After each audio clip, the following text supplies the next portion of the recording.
And of course, joining us for these conversations, Mr. Osei Owusu-Bempah, a seasoned football analyst.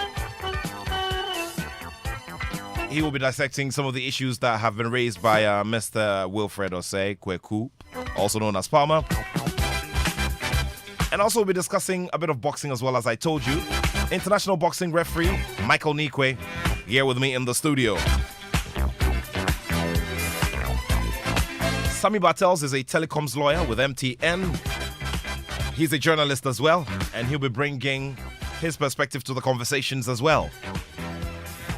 Asante Kotoko going up against Kadiogo in a second installment of what has been a positive story so far. Kumasi Asante Kotoko are going into this preliminary tie in the CAF Champions League qualifiers with a 1-goal advantage, and that goal was scored away. All hands on deck as the Porcupine Warriors charge forward. But right now, I'd like to remind you of something very important. You can bet on 8 matches and more with a minimum of 1.2 odds or higher. And if you're one game shy of a perfect win, BetKing Card 1 will cover you up to 125% cashback. Terms and conditions apply. Just visit betking.com.gh. I'm talking about www.betking.com.gh. BetKing, that feeling. And also remember that you can bet on BetKing virtual games and stand a chance of winning 125 Ghana cedis and 1,000 Ghana cedis on our Duke and Kingmaker jackpot daily, every other day. Today is included. New customers are also offered 100% cashback on your first losing bet.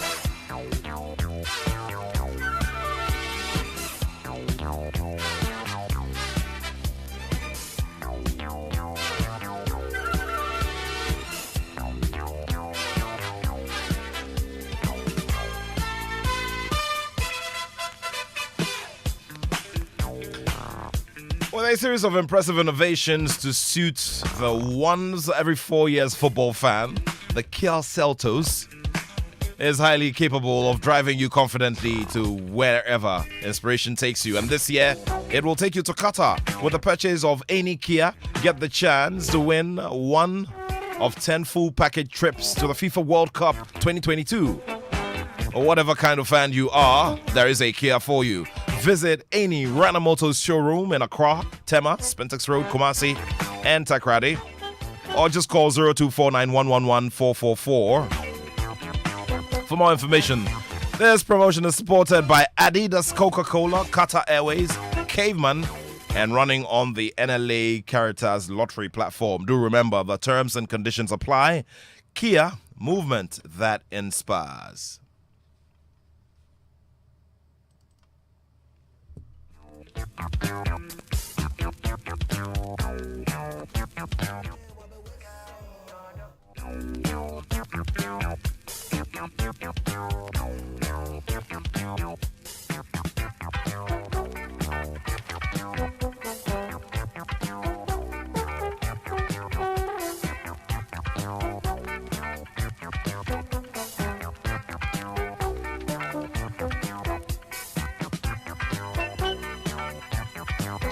You know, the respect of all is respected by all as well. The real deal fans have chosen their drive, and that is the Kia Sorento. It's designed to always be in control and in command, and to drive you straight to Qatar to watch our Black Stars live. So with the purchase of any Kia, just get the chance to win one of 10 full package trips to the FIFA World Cup in 2022. Whatever fan you are, whatever kind of fan you are, there is a Kia for you. Just make sure to visit any of the Rana Motors showrooms in Accra, Tema, Spintex Road, Kumasi, Takrady, or just call 0249111444 for more information. And do remember this promotion is supported by Adidas, Coca-Cola, Qatar Airways, Caveman, and it's running on the NLA Caritas Lottery platform. Terms and conditions apply. Kia, movement that inspires.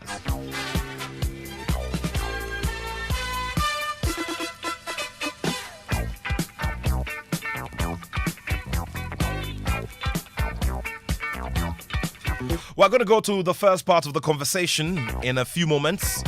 And then after that, we get down to the rest of the business. It's a packed show. It's a big cocktail of many issues to discuss here on the Joy Sports Link on Joy 99.7 FM. Get through to us. Send your messages and your thoughts as we look forward to bettering Ghana football. There's some boxing to discuss as well. And away from Canelo versus Triple G Part 3 in Las Vegas, we'll also be looking at the local interests. A two-time national lightweight champion, Michael One-Bullet Ansah, became a sixth-round casualty in Russia. Yes, in Russia. Did fairly well until the sixth round. The fight was just stopped. I mean, after he got a few punches, which did not necessarily trouble him. What's happening here? Asante Kotoko are in action in the CAF, Champions League. And also Accra Hearts of Oak clash with Great Olympics leading the pack of very, very interesting games that we're expecting on the match day in the Betpower Premier League. We'll be doing some analysis on that as well with our team of seasoned analysts right here.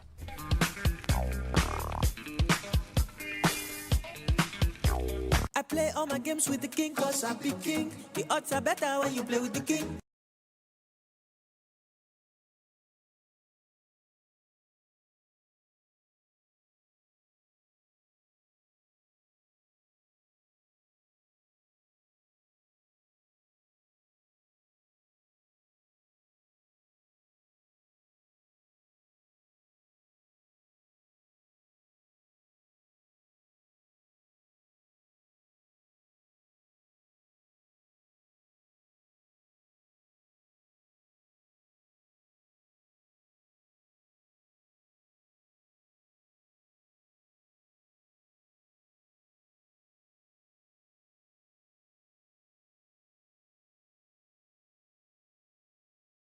Item for the show, but just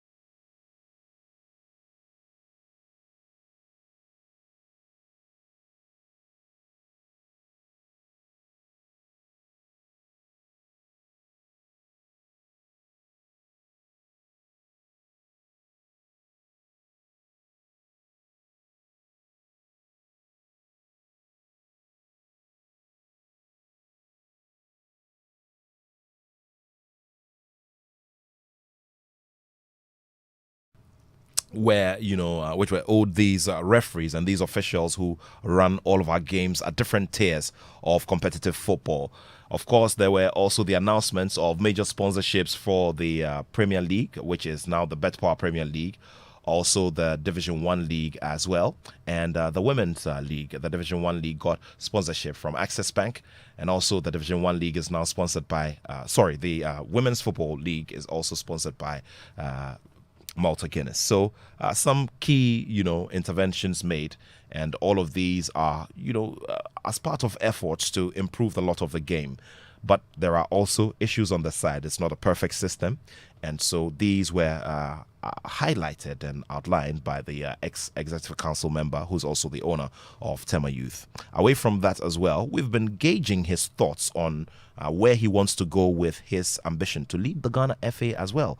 You all do remember that some time ago when he was trying to put himself up for election as president of the Ghana FA, one or two issues were raised, and based on these, he could not be passed to run in the election. What are his thoughts? Where does he stand on all of these issues? These are in an upcoming conversation with Joy Sports Muftau Nabila Abdullahi. Do enjoy. After that, we'll be doing some analysis with our team of seasoned analysts on these particular issues and more here on the Joy Sports Link. Hello everyone, you're welcome to a Joy Sports special. We're having a conversation with a teacher, a businessman, a football administrator. He is Wilfred Osekweko Palmer. And he's talking to us on a variety of issues, how he got into football, how Tema Youth came into the picture, and the current leadership of the Ghana Football Association. I am Muftau Nabila Abdullahi, and I welcome you to Joy News. Pama, thank you very much for your time. How are you doing? Oh, very well. It's been very long since I spoke on football-related issues. Yes. And it was for strategic reasons. We are honored. We are honored you've opened to speak to us. It's always a pleasure to speak on football, because that is what livens my soul. But many times, I know we'll come to that, but many times you keep saying you quit football, but you're not quitting. Ask any football administrator or philanthropist, and they will tell you that we do call it quits on regular basis, especially when you're upset by something. But some few hours, you are back. Then why do you say it in the first place? If you know you're not going to quit, why do you say it? It's out of emotions. And I learned something from an elderly person, that when you are emotional, you just keep quiet, don't talk. And make sure the dust settles before you pass your comment. Doesn't mean that the number of times you've said, oh, I'm going to quit football, I'll quit football, I have quit football. You acted based on your emotions, and you shouldn't have made those comments in the first place. It's desirable for you to pass such comments. If you are being frustrated by specific group of persons, that this club will frustrate the club and make sure that this club doesn't qualify to play in the Premiership. I don't remember Kwesi's time I was part of any cabal to frustrate a team from qualifying. So why would somebody say that we are doing mafia? No, if it's mafia, you take it elsewhere, not me. If I have been able to build a solid team, I don't see why you should frustrate me. 2 seasons ago, we qualified. Tema Youth qualified because we had 2 points more than Accra Lions. This is where they did the legal somersault, ruled or took a decision on the same matter, but in a different way. And the advice from the appeals committee was that they have to take it to Congress because there's a lacuna. So they have to take it to Congress for amendments to be made. Why that? Because you had ruled earlier on the same matter, and points were deducted. But in this particular regard, we were directed for the points to be added. And when we checked out the ripple effect of the decision of the appeals committee, Tema Youth had lost 2 points to bring us at par with Accra Lions for a decision to be made on head-to-head basis. And it's bizarre. But you have contested this as far as you, because we know you. I shot myself when I tried to file this process. Joy 99.7 they had introduced the e-filing, and it was the first time that I had had access to it. And any attempt that I made within a 3-day period, all returned that the file is empty. The file is empty. No, I had paid for my filing fee. I had paid for everything that there is to be paid at CAS. Then send the email of my appeal brief, and I expected CAS to proceed on that. But unfortunately, it's their system, and the feedback was that since we failed to lodge it in the e-filing, they couldn't proceed on the matter. I accepted it in good faith, but I was deeply hurt. How painful was that? Very, very painful. Because when you invest in any venture, you expect the investment to grow a year or two. And I felt the players that we had been able to develop over the period were ready for the Premiership. This year, we had to go through the same mafia work. We played Nania, knowing so well that our next match was Kotoku. The referees were brought from Eastern Region. All the 4 referees were brought from Eastern Region. Meanwhile, over the period that the league had operated, they will bring one referee from Central Region, the other assistant referee will come from Eastern, the other one will come from. And this was the case where we were competing with a club from Eastern Region. But how come that 4 referees will come from the Eastern Region? But a referee can come from Eastern Region and still be fair. No. Why? The moment the appointment was made, people started calling that this guy will do you in. I said, wow. I have never been to a technical meeting or pre-match. This particular one, I went. This did not stop the referee from showing 2 red cards to my players. Then 8 solid yellow cards or cautions. If the yellow cards or red cards are deserving, I wouldn't say so. One of the red cards, it was a genuine red card. But the other one, how can you show red card to a player who has if a ball hits your thigh and your hand, it's ball to hand. How can you show even a card for that offense? Because it's not deliberate. You show the card and a subsequent red card. You don't do that. Farmer, we'll come back to this conversation. But so it's very frustrating. Yeah, I can appreciate that. But first of all, how did you get into football in the first place? I started with school football, St. Augustine's. I don't know what came over me, but whilst teaching accounting and business-related courses at St. Augustine's, I felt I could coach. Well, I had played football. At the school level. I also played coach up to Division 2 then. Those times we didn't have Premier. It was Division 2 and Division 1. And if you go to Committee 8 and you ask of me, Parma, or you mention the code name SIC, they will say it's football. That is what I've lived on.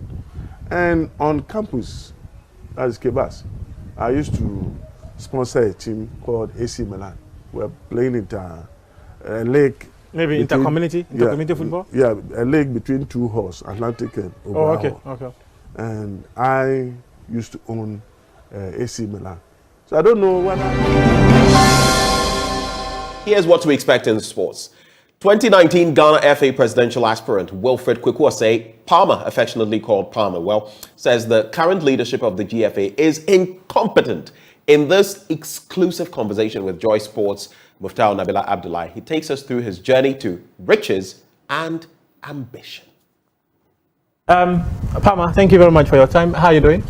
Oh, very well. It's been very long since I spoke on football-related issues. Yes. And it was for strategic reasons. We are honored. You've opened to speak to us. It's always a pleasure to speak on football, because that is what livens my soul. But many times, I know we'll come to that, but many times you keep saying you quit football, but you're not quitting. Ask any football administrator or philanthropist, and they will tell you that we do call it quits on regular basis, especially when you're upset by something, but some few hours you are back. Then why do you say it in the first place? If you know you're not going to quit, why do it's out of emotions. And I learned something from an elderly person, that when you are emotional, you just keep quiet, don't talk. And make sure the dust settles before you pass your comment. Doesn't mean that the number of times you've said, oh, I'm going to quit football, I'll quit football, I have quit football. You acted based on your emotions, and you shouldn't have made those comments in the first place. It's desirable for you to pass such comments. If you are being frustrated by specific group of persons, that this club will frustrate the club and make sure that this club doesn't qualify to play in the Premiership, I don't remember Kwesi's time. I was part of any cabal to frustrate a team from qualifying.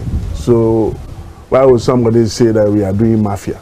No, if it's mafia, you take it elsewhere, not me. If I have been able to build a solid team, I don't see why you should frustrate me. 2 seasons ago, we qualified. Tema used qualified because we had 2 points more than Accra Lions. This is where they did the legal somersault, ruled or took a decision on the same matter, but in a different way. And the advice from the appeals committee was that they have to take it to Congress because there's a lacuna. So they have to take it to Congress for amendments to be made. Why that? Well, you had ruled earlier on the same matter, and points were deducted. But in this particular regard, we were directed for the points to be added. And when we checked out the ripple effect of the decision of the appeals committee, Tamayut had lost 2 points to bring us at par with Accra Lions for a decision to be made on head-to-head basis. And it's bizarre. But you have contested this as far as you, because we know you. I shot myself when I tried to file this process at CAS.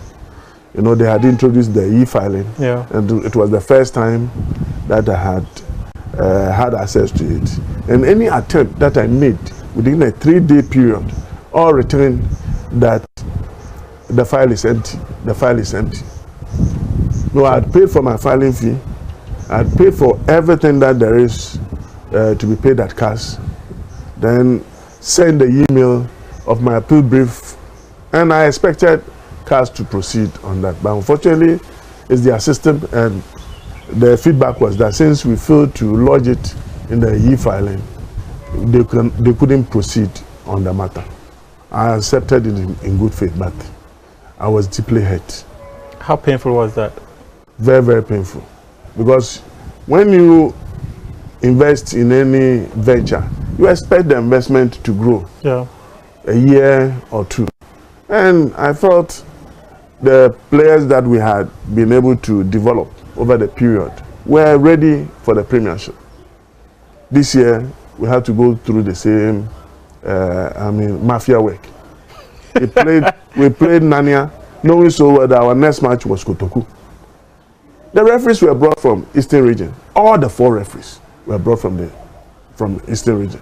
Meanwhile, over the period that the league had operated, they will bring one referee from Central Region, the other assistant referee will come from Eastern, the other one will come from.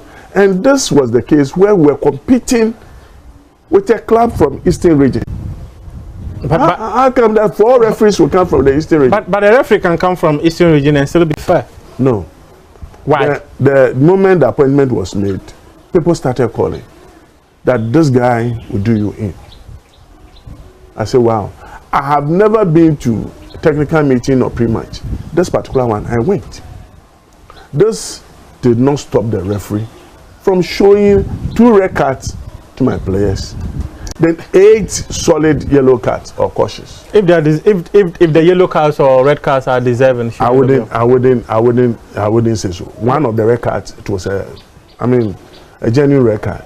But the other one, how can you show red card to a player who has if a ball hits your thigh and your hand, it's ball to hand. How can you show even a card for that offense? Because it's not deliberate. You show the card and a subsequent red card. You don't do that. Farmer, we'll come back to this conversation. So it's very frustrating. Yeah, I can appreciate that. But first of all, how did you get into football in the first place? I started with school football, St. Augustine's. I don't know what came over me, but whilst teaching accounting and business-related courses at St. Augustine's, I felt I could coach.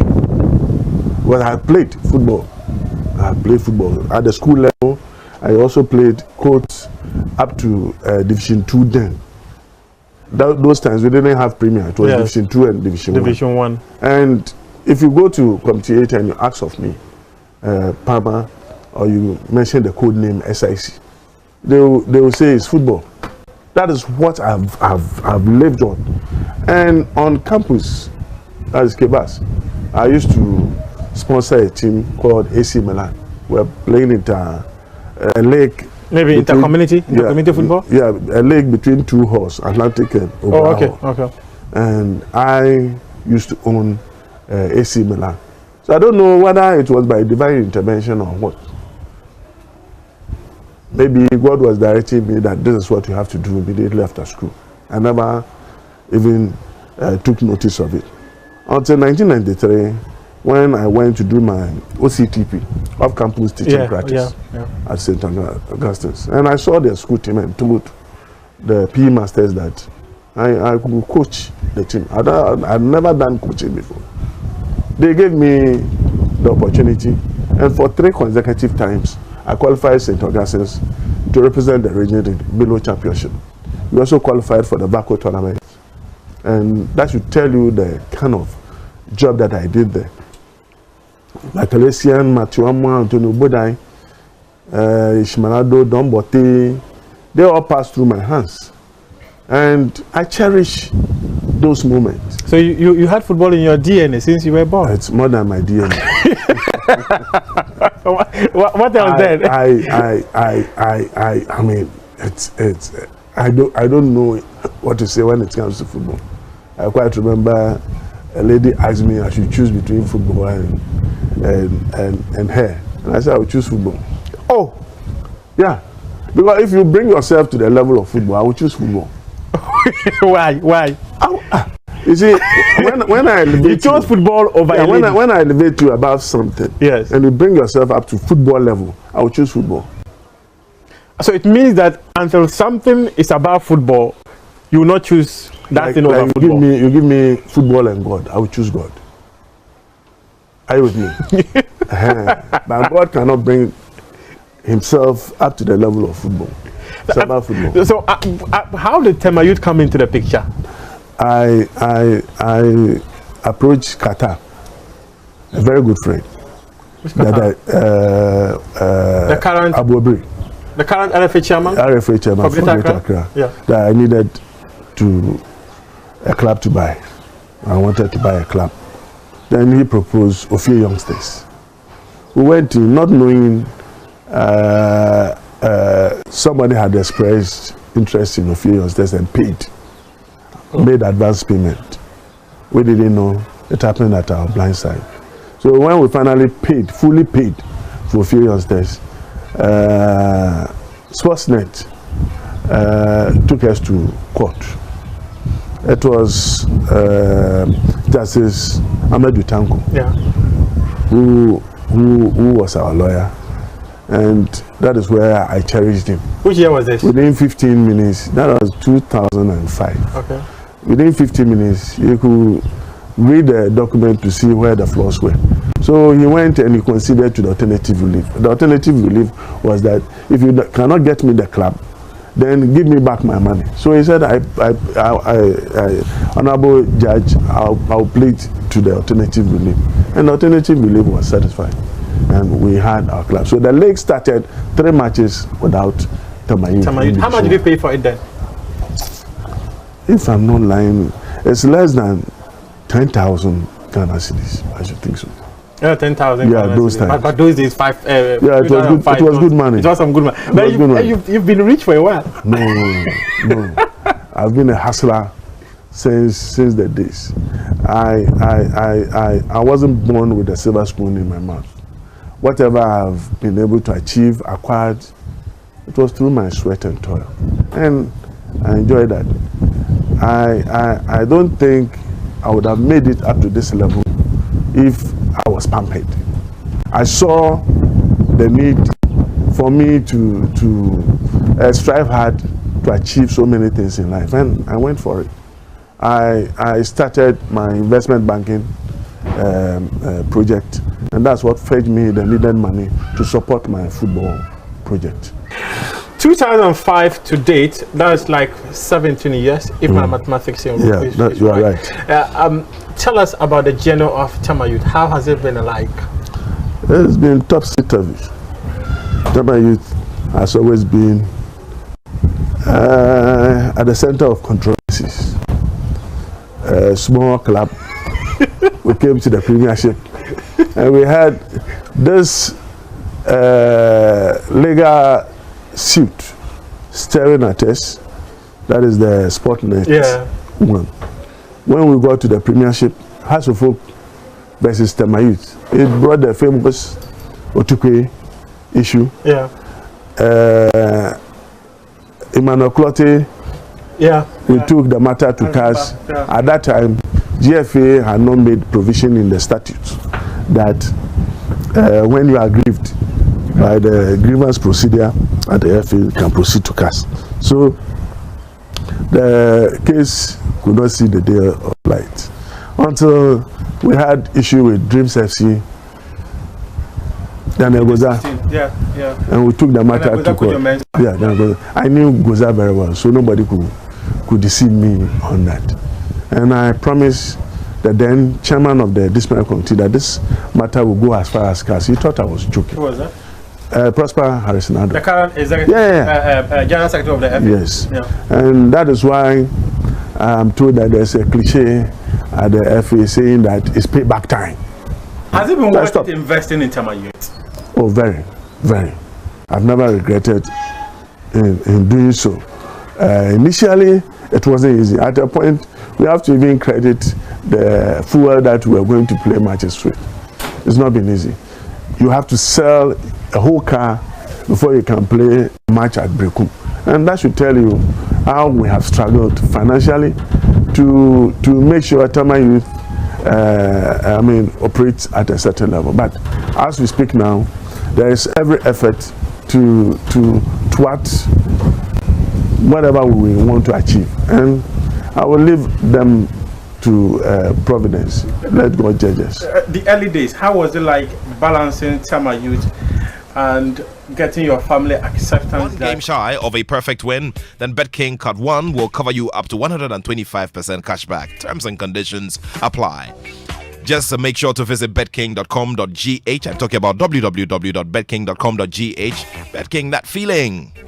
You can also bet on BetKing virtual games and stand a chance of winning 125 Ghana cedis and 1,000 Ghana cedis with our Duke and Kingmaker jackpot daily.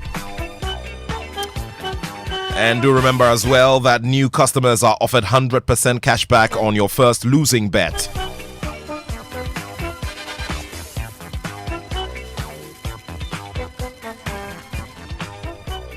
And let me just tell you about respect. You know, they always say something about respect. So the respecter of all is respected by all. So the real deal fans have chosen their drive, and that is the Kia Sorento. I know you agree with me on that one. It's designed to always be in control and in command, and to drive you straight to Qatar to watch the Black Stars live. So with the purchase of any Kia, get the chance to win one of 10 full package trips to the FIFA World Cup in 2022. What kind of fan are you? So whichever fan you are, there is a Kia for you. So visit any Kia Motors showroom in Accra, Tema, Spintex Road, Kumasi and Takrady, or just call 0249 111 444 for more information. This promo is supported by Adidas, Coca-Cola, Qatar Airways, Caveman, and is also running on the NLA Caritas Lottery platform. Terms and conditions apply. Kia, movement that inspires.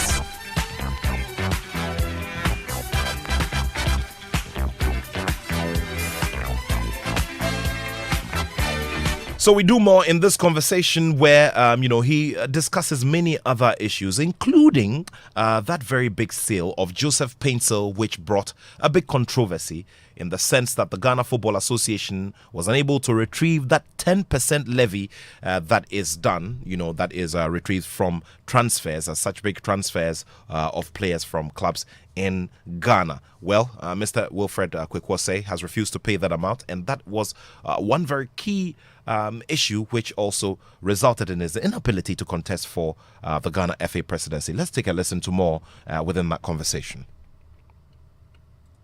$800,000. It was hell.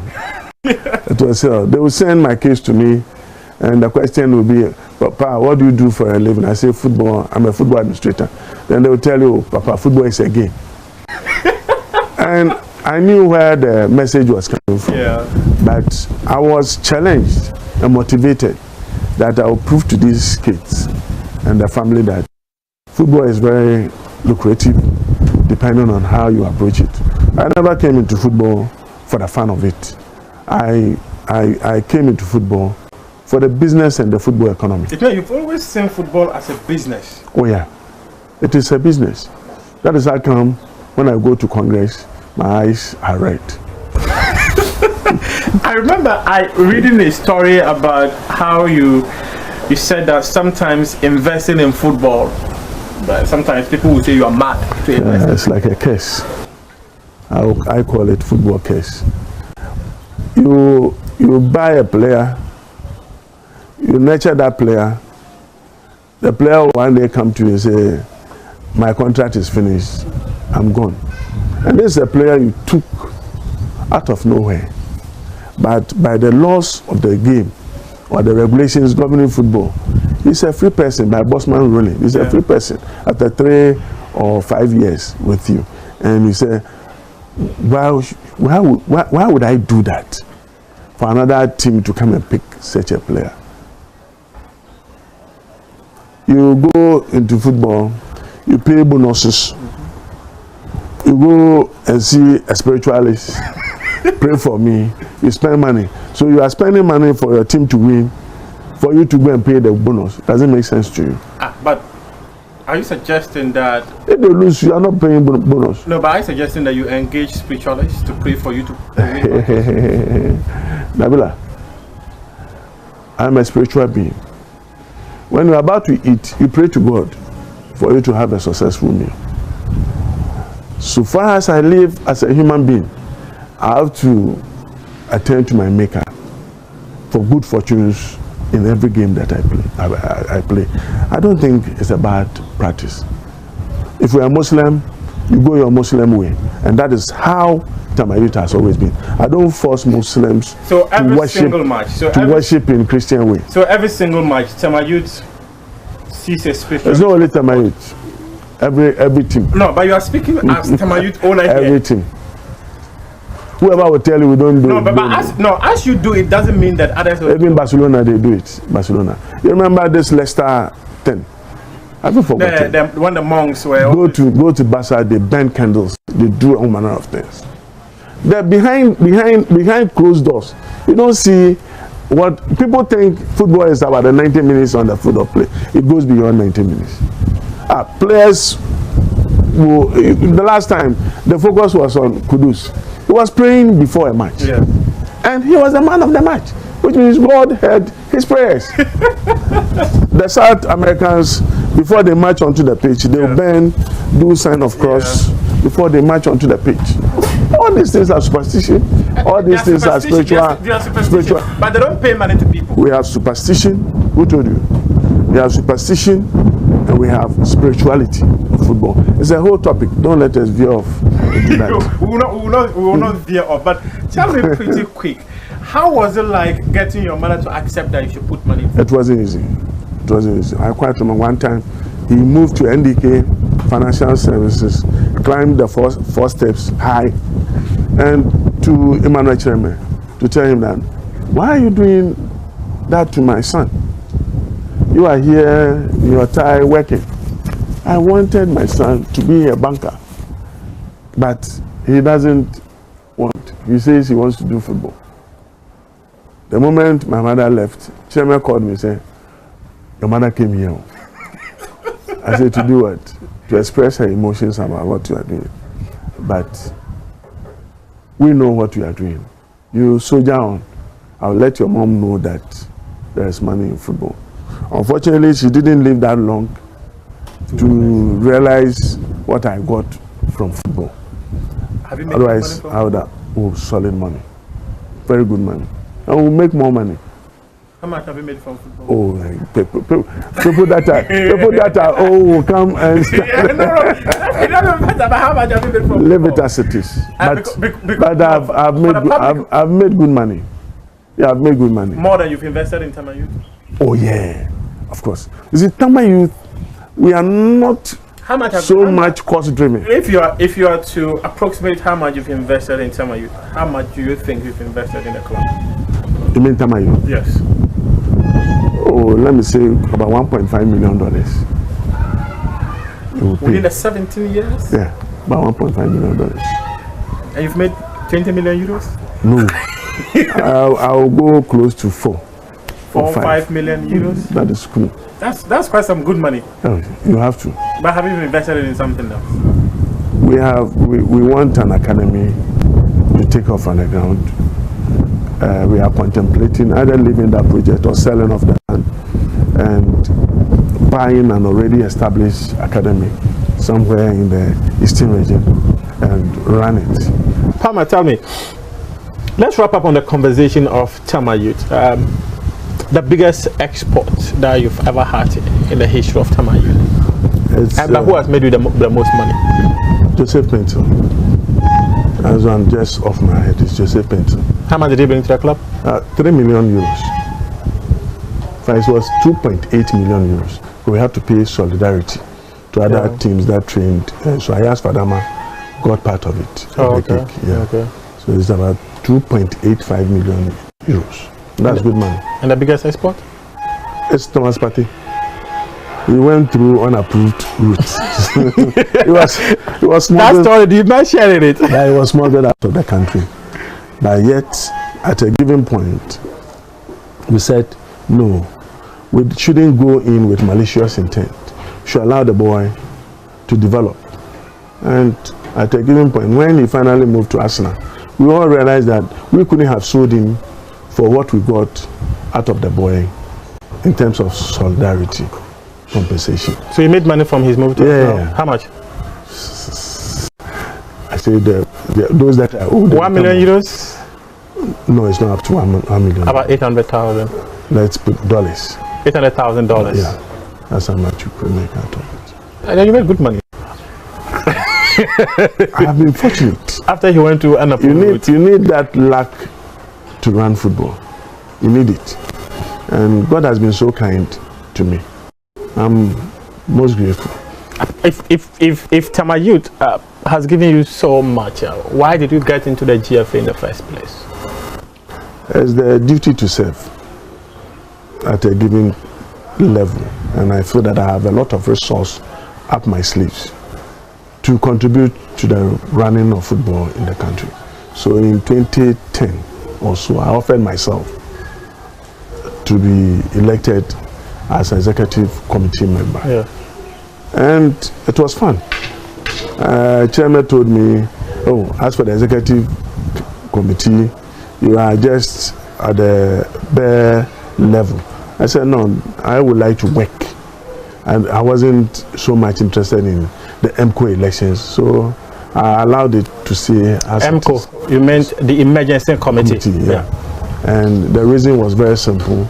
I just entered the executive committee. I needed time to learn the ropes before I will offer myself for another challenge. That's how come I stayed as that for 8 solid years until Anas came to demise the FA.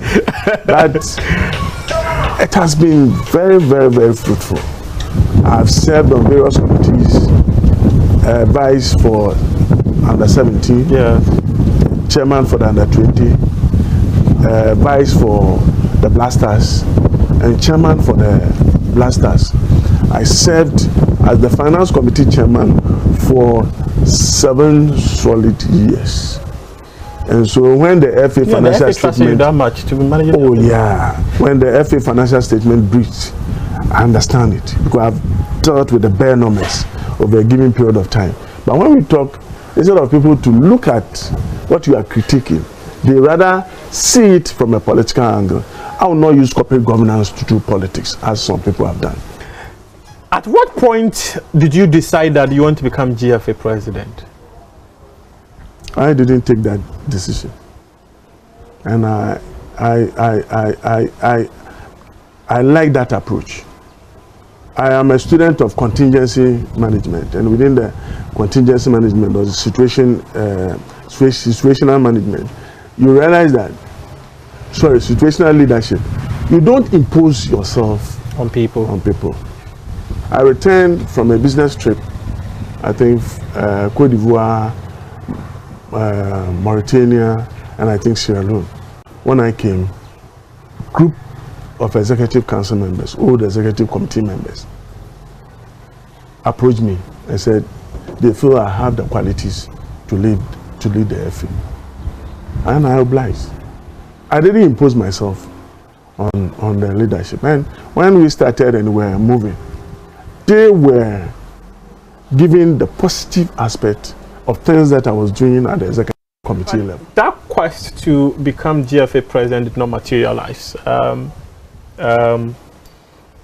the course, you were disqualified for making certain comments, and in fact, for owing the GFA money under bizarre circumstances. Let's put it that.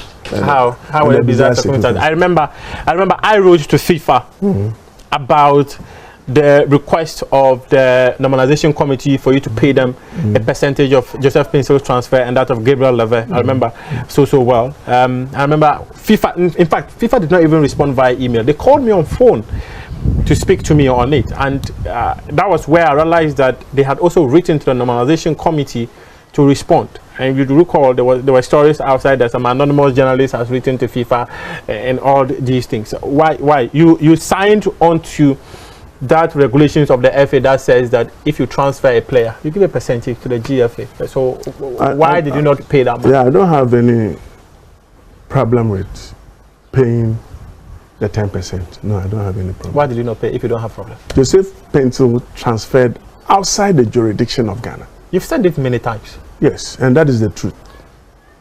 You see, within our TMS, the one we use to transfer matching system, any activity that is conducted, the system records it.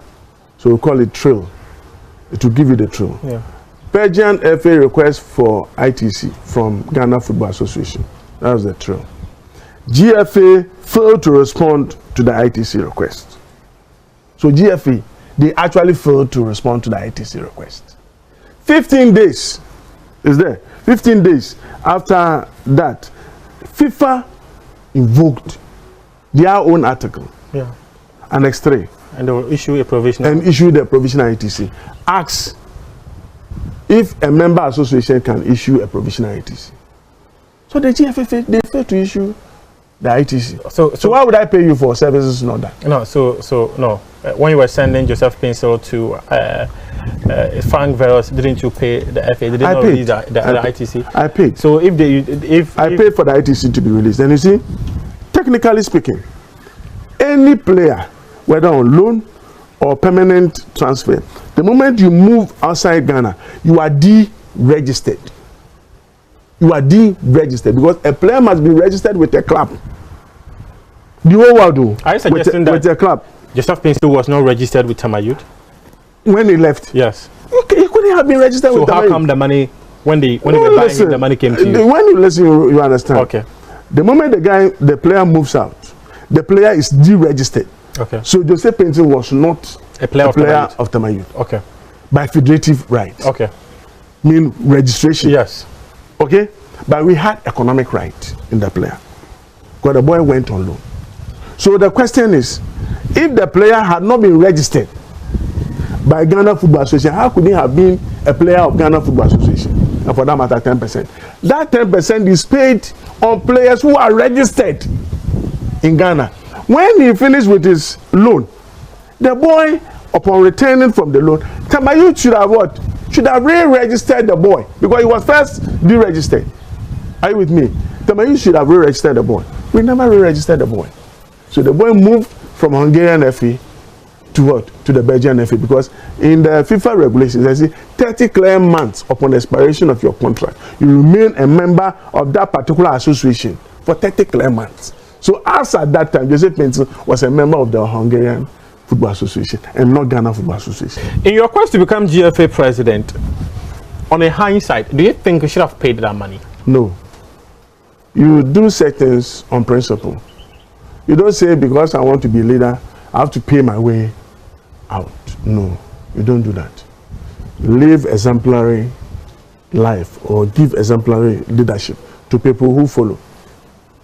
Those issues that they brought were not tangential. Are you people owe the FA.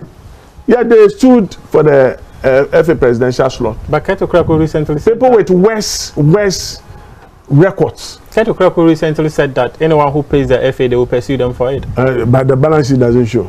It's not only time that is showing. It's rhetoric. That's what we call rhetorical how do you call it? Statement. You see what? Were you targeted? Certainly. By who? By the powers that be. Who were the powers that be?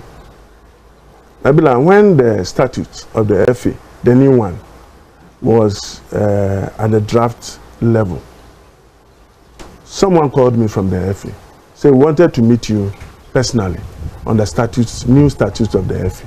And I said, no, statutes does not concern my persona, as with a said. It certainly concerns Tema Youth as a Division 1 club. So if you want to discuss any issue, why don't you gather all Division 1 48 clubs? Then we all share ideas on things that affect us. I may go and point to one aspect of the statutes that may not inure to the benefit of Tema Youth. But of what consequential effect will it be? So call all of us to meet. I say it's too known. Why would they direct us to what? Who called you at the FA? I wouldn't mention the name. Why would you not mention the name? I got that person. I had photograph of that person meeting some candidate on the 23rd of October 2019. Who is that person? Prior to elections. Who is that person? I never know that person, which means I'm not vindictive. Is that, no, relax. Chairman, we're having a conversation here. First, you said the powers that be. You've not mentioned who the powers that be that disqualified you. Now you are also alleging that... I'm not alleging. Everything I've stated is the basic fact. But if you're not able to put out the picture, who that person is... you mean the picture? No, I'm not asking for the picture. Just to mention it? Yes, who was that person? Our pictorial evidence. And a nomination committee member? Is that what you said? Yeah.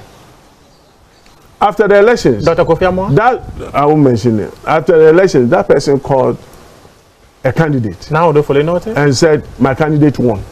Now they fully. So the person had a candidate. Is it now they fully noted? I wouldn't mention the name. No, but it was Osei Kufuor, Dr. Kofi Amwa. Now they fully noted. It could be the three of them, but certainly. So all of them. So all of them met. Not Osei Kufuor. Not Osei Kufuor. But Dr. Kofi Amwa. You heard the tape. The tape was there. Now they fully noted. Okay, Dr. Kofi Amwa. Yeah, it could be both. No, it couldn't be both because the tape I heard, it was Dr. Kofi Amwa who mentioned that this Palmer guy. Others might have played roles. Because leading to Kofi Amwa mentioned that this Palmer guy. Now this Palmer guy. You know, I refer to that tape. Yeah. So he met some candidates. Yeah. Was it journalists or candidates? It's not. No, I wouldn't say Kofi Amwa. But he said it's not Kofi Amwa who met the candidate. It's not Kofi Amwa. I have not said anything. If it's not Kofi Amwa, then it's now the following. It could be. I have the pictures. She and who? George Free. Let's leave it as that. George was not part of it. Wow, that's quite an interesting one. But I didn't want to nail him, the person, upon all the things that they did to discuss. I didn't want to nail the person because you have to be magnanimous when it comes to some of these issues. The FA presidency was not president at all costs. I wanted to serve my country at a certain level. Look at the fabricated ethics committee. Instead of answering that, yes, I've been charged, I was never charged.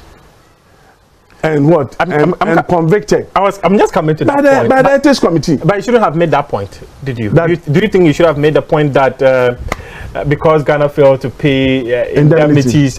In fact, indemnity is an acceptable thing within our FIFA regulations. So when I say that we failed to pay indemnity, isn't an ethical issue. Even the ethics committee chairman, when George Free came or appeared before them, he told him, George, had you listened to the tape? He said, I'm just listening to it. But is there anything that is explosive by the statement that Palmer made? He said, no.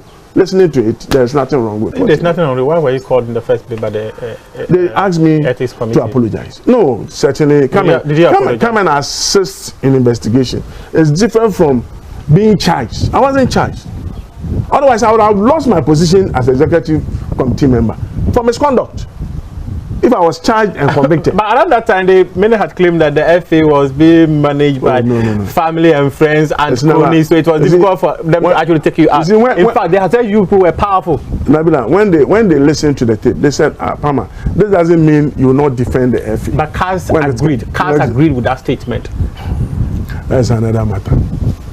If CAS agrees with that, let me tell you something. Let me quote. It was in a bad taste. Let me quote somebody who was directly involved in the running or the normalization. That the decision was going to be monumental. It was going to change a lot of things in Ghana football. So if it turned out to be different things. So if So if you thought that that person said that, I didn't say it. Who is that person? I won't mention it. Chama, you're not being fair to this conversation. I'm being fair. You're not being fair to this conversation. You have to protect your image. You have to also protect certain persons who divulge information to you. You did not win. Kurt won. It's been 3 years since he came into the FA, and he's organized 3 congresses. And I remember the recent one. The second time you were even attending his congress, and you had reservations about their financial statement. Certainly. Why? When you look at any financial statement of an institution, it speaks well or bad about that institution. And financial analysts will talk about the quality of the financial statement.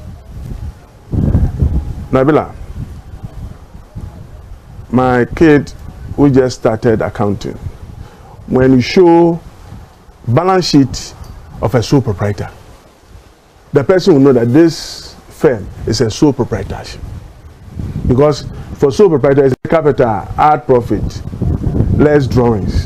That is how their capital section is what is structured. So why is it a problem? There's a problem. The problem here is that company limited by guarantee is a company. So you go to the capital section of the company limited by guarantee. Ab initio, it should be able to tell you that this is the financial statement of a company limited by guarantee. So your capital structure will tell you the type of company that you are. Are you with me? You go to the Ghana FA balance sheet and you have accumulated capital. There is nothing like accumulated capital in our 2019 Act or Act 179, the previous one. There's nothing like accumulated capital. Those limited by shares, you have stated capital. And Ghana, instead of reserves, we do surplus. Are you getting it? So all these elements will have to show on the balance sheet. When it shows on the balance sheet, the moment you take it, that balance sheet will inform you that this is the balance sheet of a company. But we have accumulated funds. So if you have accumulated fund, does that make the statement wrong? Does it mean that monies at the FA are not in the right order? No, about the quality of the financial statement that is being churned out. And I'll when I develop it, UEFA it's a registered company, limited by guarantee. Go and take their balance sheet, you will see it. FIFA, it's a registered company, limited by guarantee, and they are all non-profit. Go and take their financial statement, then you will understand what I'm telling you. Ghana Football Association is limited by guarantee and also a non-profit making organization. Go and take our balance, and you will see a complete dichotomy between what we are presenting and what they are presenting. So I want to understand.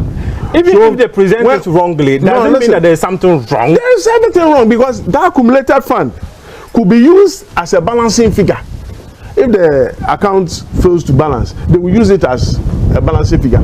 But when you have association capital, as FIFA has described, yes, you go and check the financial statement. FIFA will say associations what capital add reserves, but it should have been associations capital which will be consistent, unless you have admitted new members and you have taken additional money from them. That is where the associations capital will change.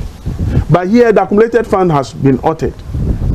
So check the FIFA one and you understand what when they talk of accumulated fund, it connotates operations of a firm that has engaged in what we call single entry. It means there are no proper books of records being kept at the FA. That is the signal.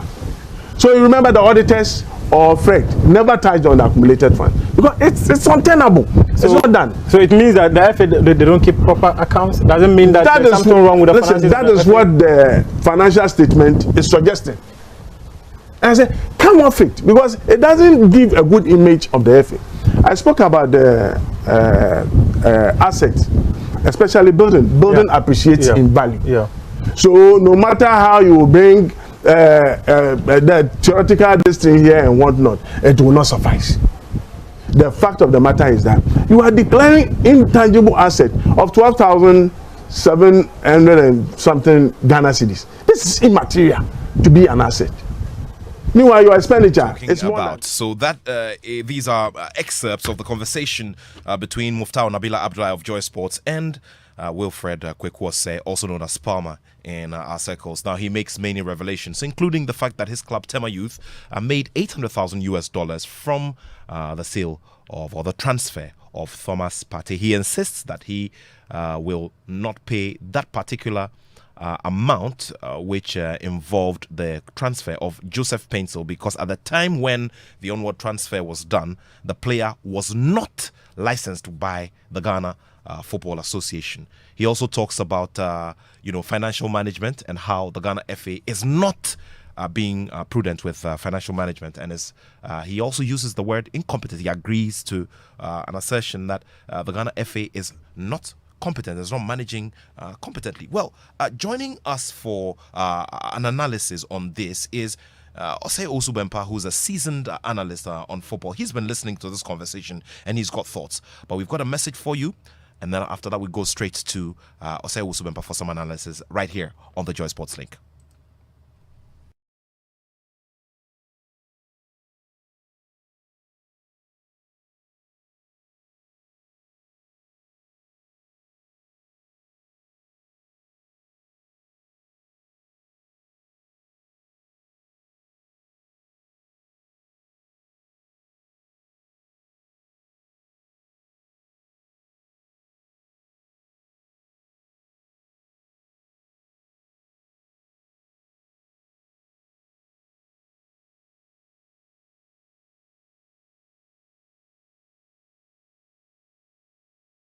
And very shortly we'll be doing some analysis on that very big conversation. We're talking some boxing later on as well. Manchester City are leading Wolves by 3-0. Now they're scoring for fun, and of course the Whiz-Kid Erling Haaland scoring in there, taking his tally to 12 goals in 7 games. Well, with a series of impressive innovations to suit the once every 4 years football fan, Kia Seltos is highly capable of driving you confidently to wherever inspiration takes you, and this year it will take you to Qatar. So with the purchase of any Kia, get the chance to win one of 10 full package trips to the FIFA World Cup 2022. Whatever kind of fan you are, there is a Kia for you. Visit any Rana Motors showroom in Accra, Tema, Spintex Road, Kumasi, Takoradi, or call 0249 111 444 for more information. This promo, remember, is supported heavily by Adidas, Coca-Cola, Qatar Airways, Caveman, and also running on the Caritas lottery platform of the NLA. Terms and conditions apply. Kia, movement that inspires. You can also bet 8+ matches or more. And if you are one game shy of a perfect win, then BetKing Cut 1 will cover you up to 125% cashback. Terms and conditions apply. Just visit www.betking.com.gh. BetKing, that feeling. BetKing is also telling you that you can bet on BetKing virtual games and stand a chance of winning 125 Ghana cedis and 1,000 Ghana cedis. And this is especially on our Duke and Kingmaker Jackpot Daily. If you're a new customer, you are offered 100% cashback on your first losing bet. How cool is that? All right, let's just quickly get on Zoom now and have a conversation with Mr. Attoh Usubempa. Thank you very much for your time. You've had a listen, you've taken a listen to this conversation with Mr. Wilfred Kwekwose, also known as Palmer. And, there are a few things to worry about, especially as he speaks about how the FA is not writing proper financial statements for Congress and all of that.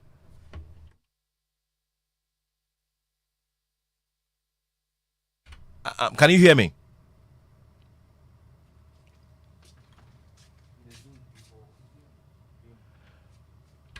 All right, of course, is seen as one that will shape the look and feel of boxing. Well, just before we go into that conversation, I realized that Mr. Attoh Usubempa is back online. Thank you very much for your time. Thank you very much, Nat. Great to be here. Let's go to your immediate reactions to some of the things that you heard, from the former executive council member of the Ghana Football Association. Well, let me say good afternoon to your terrorist listeners and everybody else.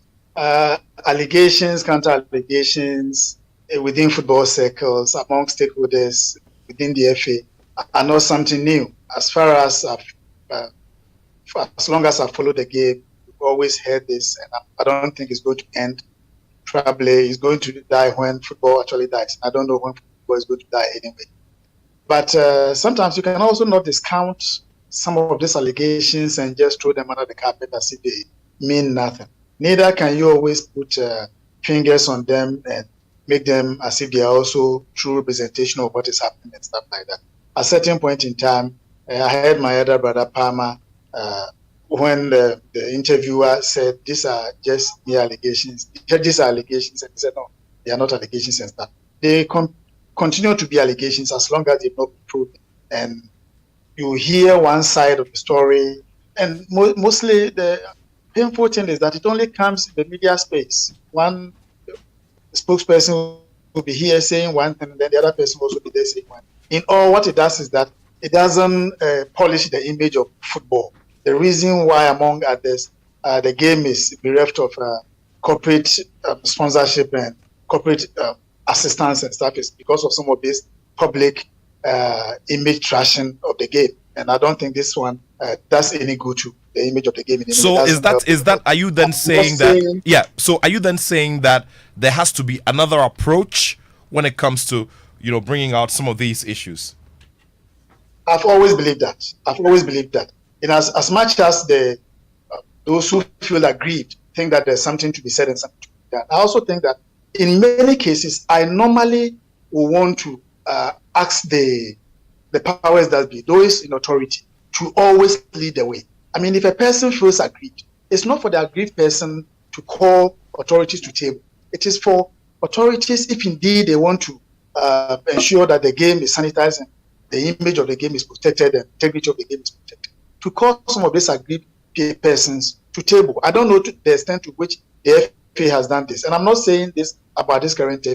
In the Nyantechi administration before this, some of these allegations came from different quarters.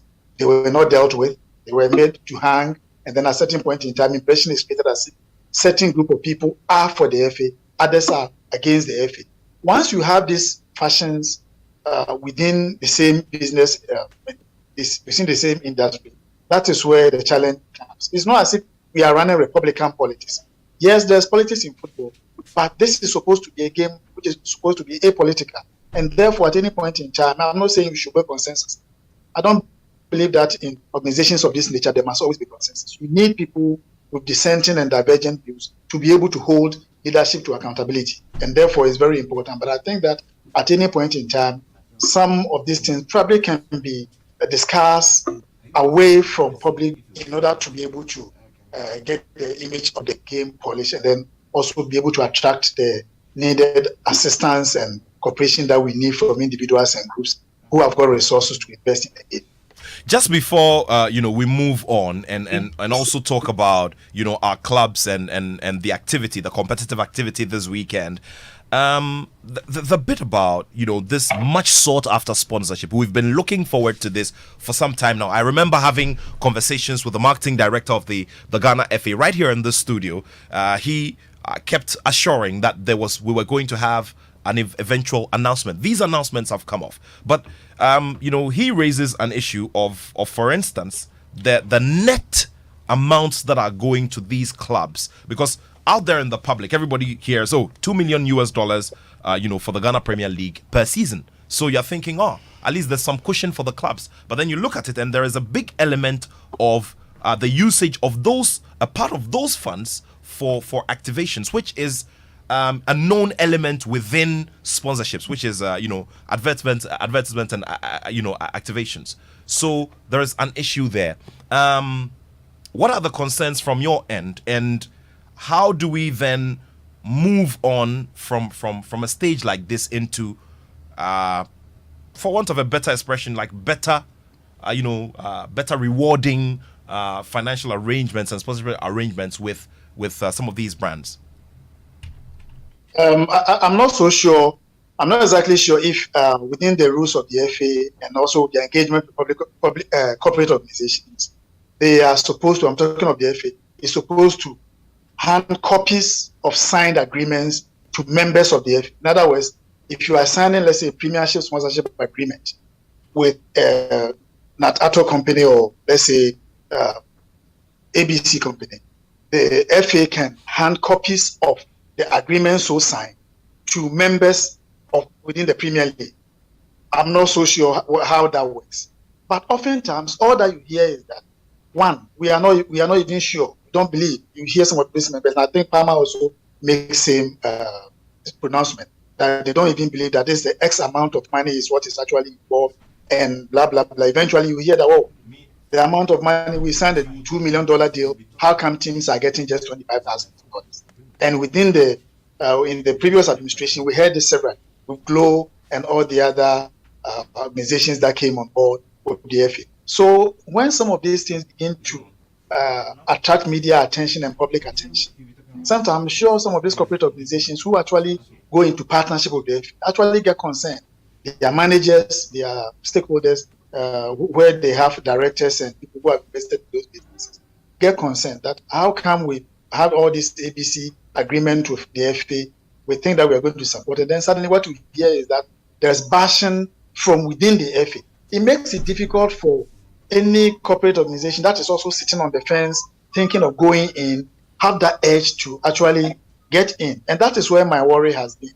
As I said, I'm not so sure whether the members of the FA at the various clubs, Asante Kotoko, Hasoko, chief executives and staff, are supposed to have copies of the so-called agreements so signed with the between the FA and, in this case, Bed Power. If they don't have it, then some of these speculations will come. I also know that sometimes by handing over some of these documents, sensitive documents, to certain individuals or groups, they may also end up at certain quarter that they are not supposed to. After all, we all know, for example, if a government of Ghana signs bilateral cooperation agreement, let's say an institution or another political actor, like say another country elsewhere, I don't think Ghanaians and MPs are quote unquote privy to the dots and the T's and the crossing of the T's and the dotting of the I's as in. Sometimes we are giving just broad view of what is it that the agreement contains, but you may not be able to have some of these things. But I think that in the interest of our game, the FA must also have some form of engagement with some of these stakeholders for them to understand where they can have access to and cannot have access to some of these things. So that some of these agreements and allegations that go to kind of water down the essence of some of the sponsorship and tarnish the image of the FA and the game in particular, war should not arise in the first place. Mr. Osei Owusu-Bempah is a seasoned football analyst. We're going through some key, highlights of that conversation that Wilfred Kwekwose, the owner of Tema Youth and the former executive council member of the Ghana Football Association, executive committee member of the Ghana. Former executive committee member of the Ghana Football Association, granted to Joy Sports Muftau Nabila Abdullahi.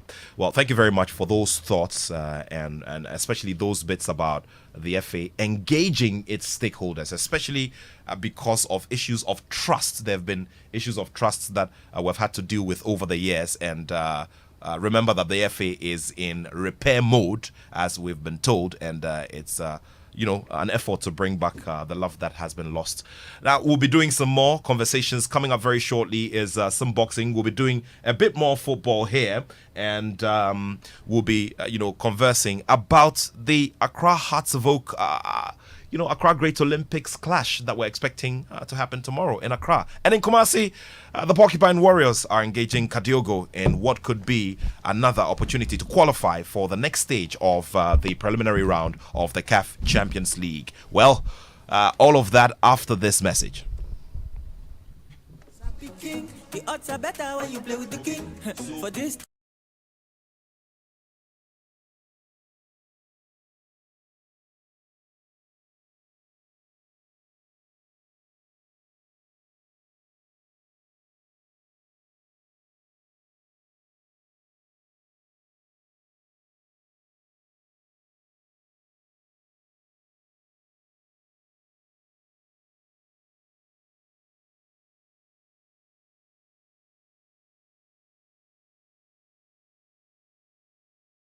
So remember that Accra Hearts of Oak are engaging in that very big game. Of course, there will be a round of matches in the Ghana Premier League in the coming weekend. I'll just quickly take the thoughts of Mr. Osei Owusu-Bempah before we let him off, and then we can veer into the boxing. But of course, just gone by was that game between Wolves and Manchester City. Manchester City winning 3-0 away. And key within it, in that story, is Erling Haaland, who continues to be scoring. He's just having fun scoring. And that sure is going to be one very big, story in the English Premier League. Of course, if Haaland is able to maintain this level of consistency with being a massive goal poacher. All right, so we'll return, to the conversation with Osei Owusu-Bempah, who's joining us virtually. We'll do a bit on Accra Hearts of Oak versus Olympics, which obviously is a toast of all of the games that we're expecting this weekend in the Ghana Premier League. So would also be touching base on Kumasi Asante Kotoko, whose mantra for this season is to make impact in the CAF Champions League, a place where they used to be very, very strong. And so we'll be looking at that as well, looking at their chances against Kadiogo FC. Remember that Asante Kotoko managed to record a 1-0 away win against Kadiogo FC. And of course, are looking forward to, adding to that or making good use of that advantage that they've gained going into that particular game. All right, so just before we get into that part of the conversation, well, let's just do the boxing and get on with it. Referee Michael Nikwe is here with me in studio. Ref, once again, we're grateful to you for your time, and it's good to have you here. Thank you for having me. Okay, so we're looking at a scenario where you have a Mexican legend in Saul Canelo Alvarez, who's had 50-plus fights, has 2 losses, and of course is more or less a face of boxing. Now, there is Triple G Gennady Golovkin, who has also told a very big story, has unified the division before. I'm talking about the middleweight division. Now the two boxers are clashing in a third fight in Las Vegas tonight. This sure is going to define the way we see the sport going forward, isn't it? Yes, I agree with you, Nat. And I think that these two gentlemen have shared the ring on several occasions. I think they fought twice, and this is their third fight. And I must say that these two gentlemen, initially, Gennady Golovkin used to be the face of middleweight division until he got his first defeat. And then he had a couple of draws. I think 1 draw and then 1 defeat. Sure. That happens to be the first and then the first fight when he fought Canelo Alvarez. And Canelo defeat has to do with when he fought Floyd Mayweather and then Dimitri Bivol. That is his last fight. So I think these two gentlemen have really shared the ring for boxing lovers and enthusiasts of boxing. And I think that this is the fight that a lot of people are anticipating that Canelo Alvarez will probably stop Gennady Golovkin. But I am on the view that Gennady Golovkin is in the good feeling, good mood, and I think that is going to give Canelo Alvarez a very tough fight tonight. We also have lawyer Sami Bartels, a seasoned sports journalist who's practicing law in the telecommunications industry with Giants MTN. He's a senior manager there. He's just joined us. He was here in studio a fortnight ago, and we're glad to have him here. Sami, good to have you. It's always a pleasure to be here, Nat. Okay, so for you, where do you see this bout drifting? Two boxers who have told different tales of excellence, who are coming up against each other to determine who should be the standard bearer for the super middleweight division. Where do you see this tilting, and what will be your reasons? Ooh, it's not easy, you know. It's not easy to make a determination of this. Quite clearly, you have Canelo, who has said that his intention is to stop GGG. GGG has not made any predictions. He just wants to win this. And I think we are all here because of that athlete best scorecard in the first match, 118 to 110, exactly. Gave 10 rounds to Alvarez. For many people, although the second fight was close. And Sami, before you go on, I'm glad you've mentioned that because referee Michael Nikwe couldn't have gone into that for ethical reasons. Yes, I can understand that. Although the second fight was also close, people feel that it was so razor sharp that Canelo winning it did not have as much dispute. Now, because of that first dispute, that's why we are here, because we need to close this where people make a determination as to where these fighters stand vis-a-vis each other. But to determine what the outcome will be, we need to have a look at what's happening within the 4 years gap between when they last fought and now. And there are a few things to pay attention to. One of them is the fact that Alvarez has gone and fought, you know, he's moved between 4 weight divisions. He's cleaned out the 168-pound division. He's gone into the light heavyweights and won one and lost one, winning against Kovalev and then losing against Dimitri Bivol, which we saw. On the other hand, Golovkin has fought just 4 times over that 4-year period, fighting at least once a year. He fought against Steve Rose, Kamil Sheremeta, Sergey Deryavchenko, which was a very close fight. And then the last fight was in April against Ryota Murata, another very close fight until he showed his experience in winning that. Within that period as well, you would see that in terms of who is the bigger man, Alvarez has neutralized that. You know, when they last fought 4 years and 5 years ago, they were both fighting as middleweights. Alvarez, having fought against sharper opponents and in heavier categories, appears to have become more comfortable with putting on the extra weight. Golovkin remains an out-and-out middleweight. And so he is the one stepping up to 168, which obviously would make him slower. And although he would have the power, the sharpness levels will be reduced just a little. Also within that period, you would note that his corner has changed. And I'm talking about Golovkin. He now has Jonathan Banks, Abel Sanchez, who came with him most of the way, is no longer the one who is in charge of him. And because he's aged a bit, you find him coming up with workarounds and fighting smarter because his weapons, some of his weapons have been slowed down purely on the basis of age. Now, in this fight, Alvarez will come in as the favorite for the first time because in the previous fights, Golovkin came in as the favorite, which is the first time for him. In terms of the mindset, Golovkin is coming here because his legacy is at stake. Alvarez says, I want to retire this guy. He wants to prove that he's a better fighter and that those two scorecards were unfavorable to him.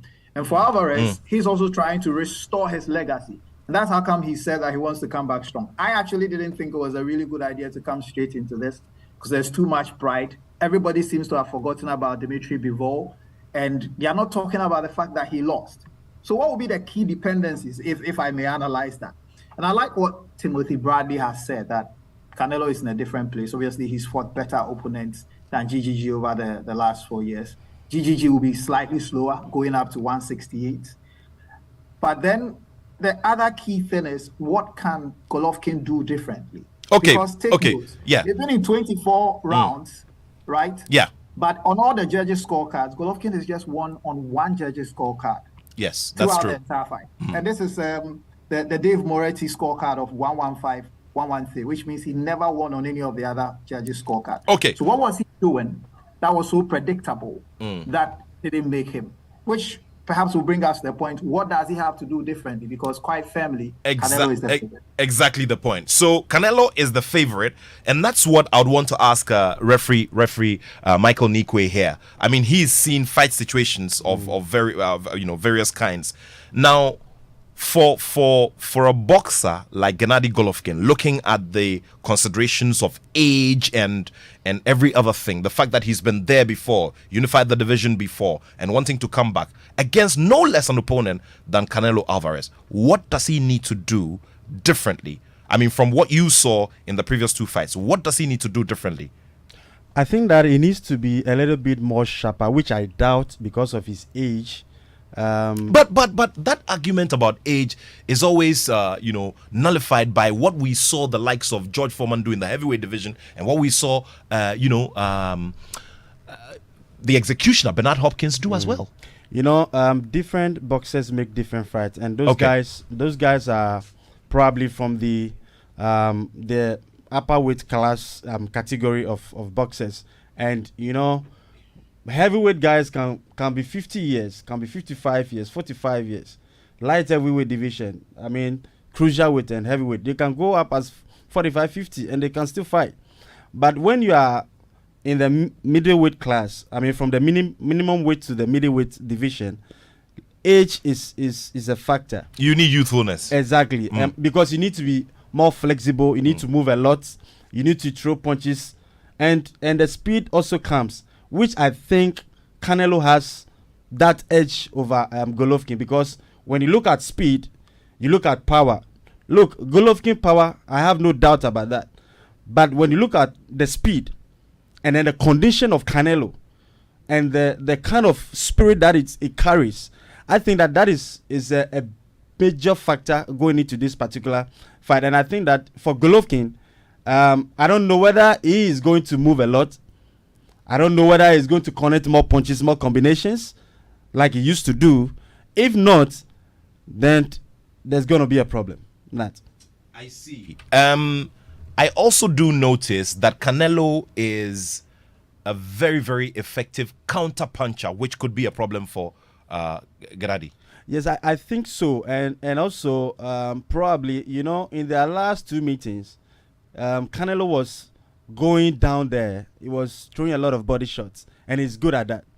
And if you go to the head of Golovkin, you are wasting your time, because this guy has a lot of power. I mean, in terms of chin, yeah, one of the chin. Best chin in boxing history, a granite one. Yeah. So I think that for that one, if there should be a stoppage, okay, I don't think a damage will make Golovkin go down.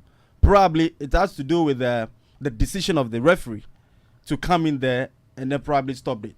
But other than that, I don't think punches to the head will let Golovkin go down, because we are talking about health issues here. And looking at his age, we don't compromise on safety at all. So as a third man in the ring, or as the referee, you need to take a critical look at the two gentlemen in there and possibly save the life of a boxer.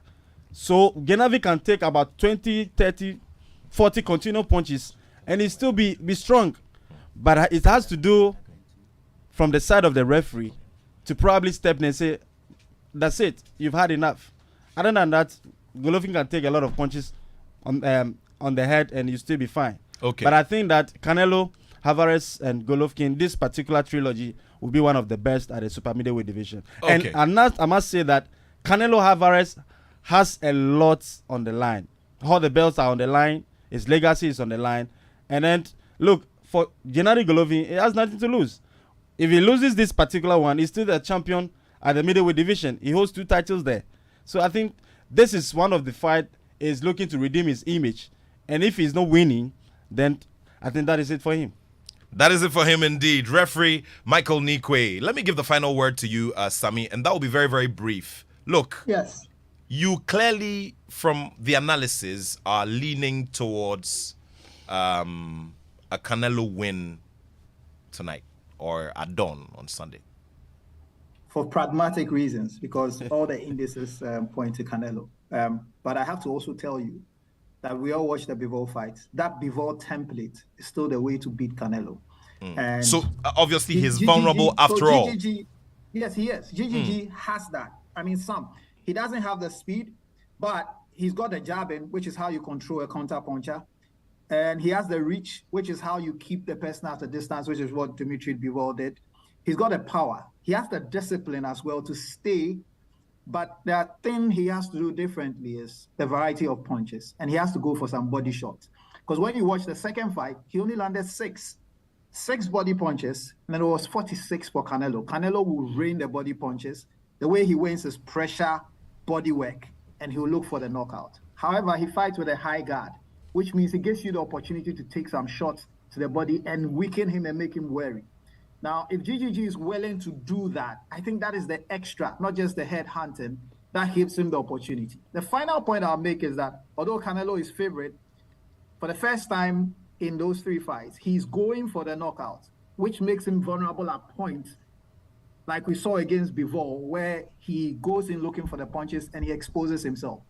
And so, look, I think it's Canelo by unanimous decision. However, my gut feeling is Canelo gets reckless between the 3rd and 9th rounds. He's going for the knockout.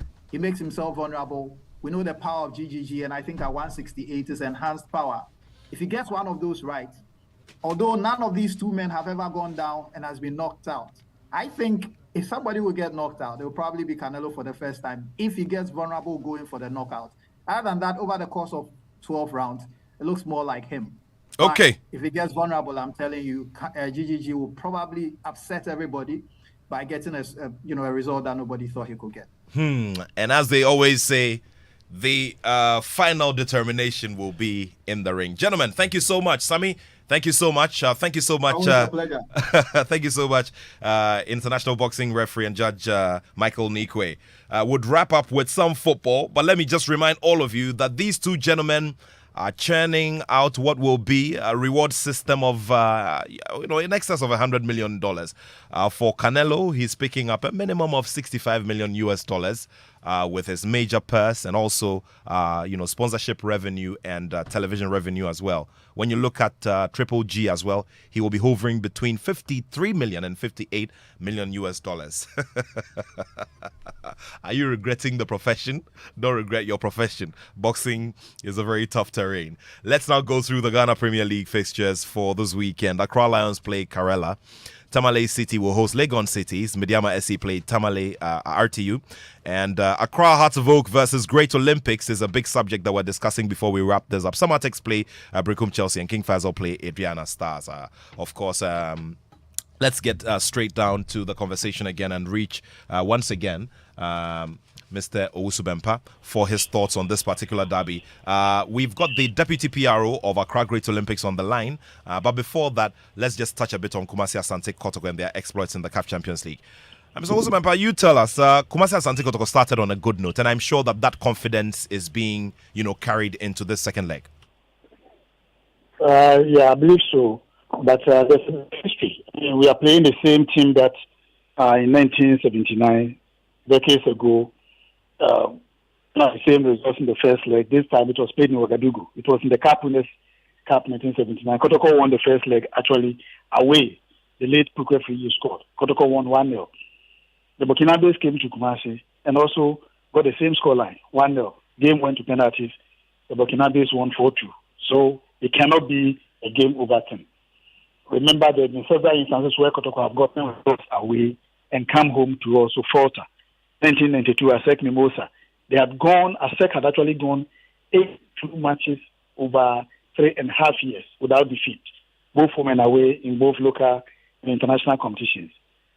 Kotoko went away, won 2-1.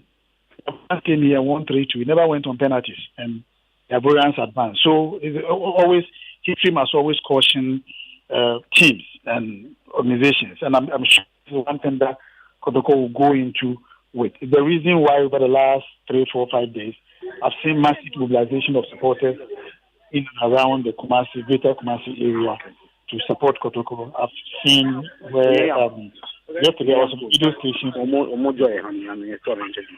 the club, and individuals and groups were buying tickets and masks and sharing them to who be supporters to watch the game. So I'm sure this is going to be one of the factors that's going to motivate the club. But that does not always, having maximum support in terms of number of fans at the stadium would not always guarantee you victory. I think they need to work for it. It's a team. Kotoko is going in as a team with players, about 98% of them having not tasted African competitions before. One, they've not even played for Kotoko at the Kumasi Stadium before. And majority of them are also have not even played in the Premier League match. They're starting their Kotoko exploits with African competitions. And that's very huge. Yesterday, they had almost all their training sessions. Kotoko were behind closed doors. And I thought, that's my thought, that as much as they wanted, maybe the coach and the technical team wanted to keep something private away from prying eyes, I thought that for the purpose of getting the fans, some of these new players used to what tomorrow could simply bring, probably they could have opened the last 20, 30 minutes of their training after they've done their tactical work. I was there too at the training. To fans to also come and see. I see. And also for the players to also appreciate what may possibly happen. Because, see, you are doing this huge mobilization of fans. But things don't go the way you expect it to be. You've played 80 minutes and you are not getting the results. What happens?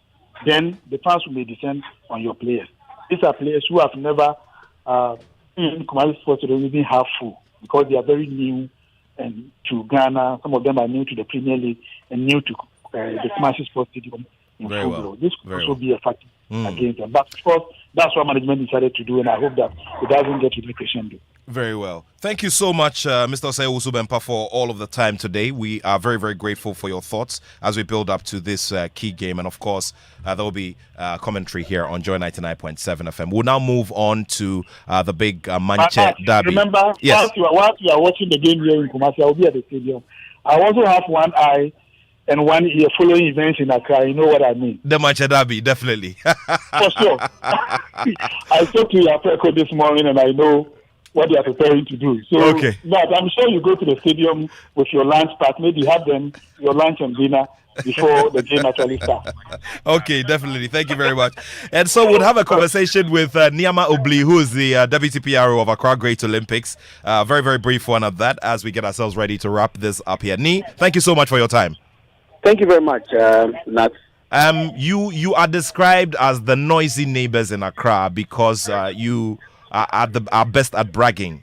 The recent record, has been better on your side against Accra Hearts of Oak. What do we expect from you tomorrow? Well, just like for 2 years down the lane, we have really, really done our best. And then what we know how to do is just to give results. Great Olympics, 4 games against Accra Hearts of Oak in the past 2 seasons. We've managed 3 wins with a draw against them.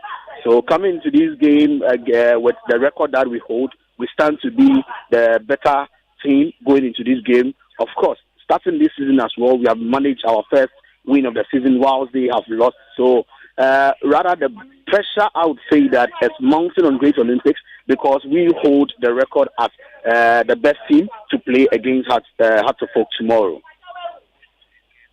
Any scorelines to expect before you go? Well, I wouldn't want to talk about scoreline, but I'm sure that the maximum 3 points is going to be ours. Not less than 1 goal they will receive tomorrow.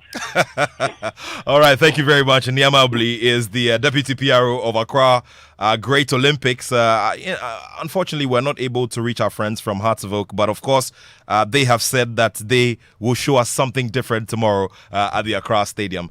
Well, before we wrap it up, I'd like to read this message which is coming from the office of the Gamanche, King Taki Tekutru II. And heading is urgent public notice from the office of the Ghana Manche. This is to inform all football fans and the general public that the advertised Manche Derby between Accra Hearts of Oak and Accra Great Olympics on Sunday, September 18 at the Accra Stadium is not the same as the Gamanche Cup set around, to round off the annual Homowa celebrations. This is a regular Premier League fixture. The new date for the Gamanche Cup stays as previously announced. Meanwhile, all tickets purchased by the sporting community for the Gamanche Cup are still very, very valid.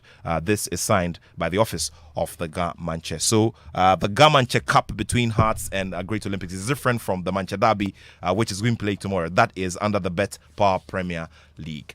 Well, thank you so much for doing the listening. And it's been wonderful sharing your company this afternoon. We'll be here on your radio tomorrow to bring you unrivaled English commentary on happenings in the CAF Champions League preliminary round between Asante Kotoko and Kadiogo, and of course the game, the Manche Derby in Accra, which also has Hearts of Oak and Great Olympics, and many other games that will be played in the Ghana Premier League. George Quay, as usual, is ready with the rest of the crew to bring us Showbiz A to Z later this afternoon. Yeah, man. Yeah. What's this? Yeah, man. This baritone. Yeah, man. Yeah, I feel like I'm getting into the mood for the Late Night Express on Monday. Monday's not here yet. Let's focus on. We're in a hurry. Yeah. No, What's upcoming? Last week we spoke about breasts. I see. On the Late Night Express in the last class at 11 p.m. I see, but we're still, it's hot afternoon, so we leave the breast conversation for later. Okay, I thought you might be interested. Well, I'm interested, but it's for later. You're interested in what? You can't get me on this one. Oh no, I'm not getting it. I'm just asking what you're interested in. Hey, yes. Thanks to the whole team.